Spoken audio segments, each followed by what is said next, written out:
So I guess what would be a quality learning experience that you get from that whole situation? Maybe from a business perspective.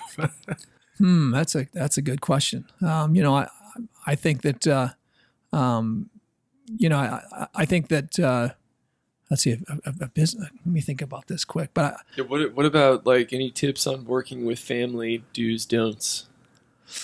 Well, today we have a lot of family members on board in our businesses today, and we have a lot of fun with family members. But we have had family members that haven't worked out so well, right? So in this case, we weren't made to be partners together. I had this high growth mentality back then. My dad had this pullback mentality. No, we're getting too big. No, taking on too much risk, right? He didn't like risk.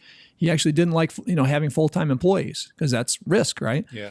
So my goal was to buy him out and create a business that could be sustainable and grow and scale. And I knew I had to treat people really well. I knew I had to have full-time employees.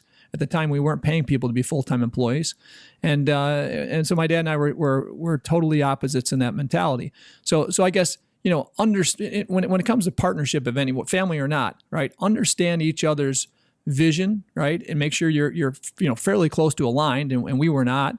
Right? Understand each other's strengths and weaknesses. And, we weren't that far off there. He was really good at collecting money. He was really good at working hard.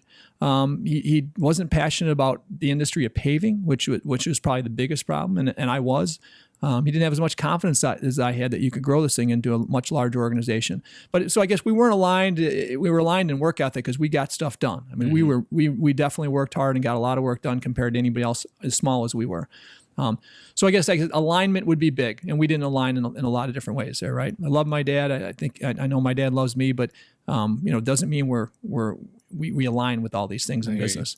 So again, when I look at family and businesses today, our family members, our business are expected to work harder than anybody else in the positions they're in. Quentin, hopefully you see this around the Rabine Group, and I mean our Austin, my son, my daughter Janelle, my sister Candy, my nephew Mike, my nephew Brian, my brother-in-law Jim, so many family members in these businesses today.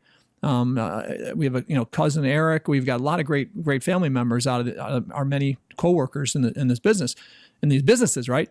But every single one of them today, I can tell you, work as hard or harder than anybody else around them, are compensated less in most cases than the people around them until they become leaders. And so I would say, aligning your aligning skills and passion for the business is a must. If they're not passionate about the business, they can't be in it. If they're not skillful and they don't strive to be very good at in their positions, they don't belong in the business, right? Family businesses have to be family businesses that really treat all like family, right? Not just the family members themselves, but this in our businesses, we love our employees, we love our team members in every business we have, and because they're working every single day for us, just like our family members are their family, because this is what they do, this is their livelihood. Yeah. They spend more hours in our representing our businesses than they do with their family members.